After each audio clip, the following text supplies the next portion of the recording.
Our protocol utilizes 3D printed guide template-assisted percutaneous vertebroplasty to facilitate a comprehensive visualization of fractured vertebra and to develop individualized surgical plans for patients. This technique helps increase puncture accuracy, decreases puncture-related complications, minimizes the surgical time and radiation exposure, and shortens the PVP learning process for novice surgeons.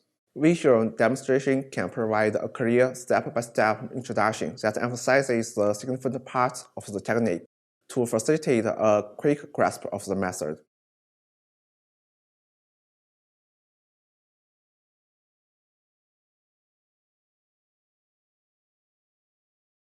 Before beginning the procedure, confirm the target area by X-ray fluoroscopy in a visual examination of the patient's back.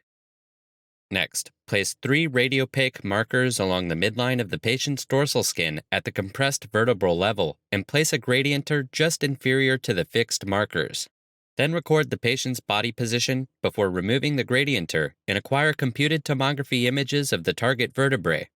At the end of the acquisition, save the images in a DICOM format and place a cotton pad on the patient's back to ensure that the markers remain in place until the operation.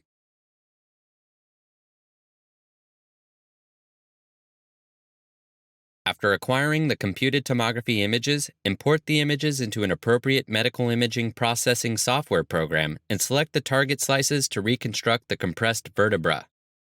Select threshold segmentation to adjust the threshold range for the target vertebra from 125/3071H and create a map.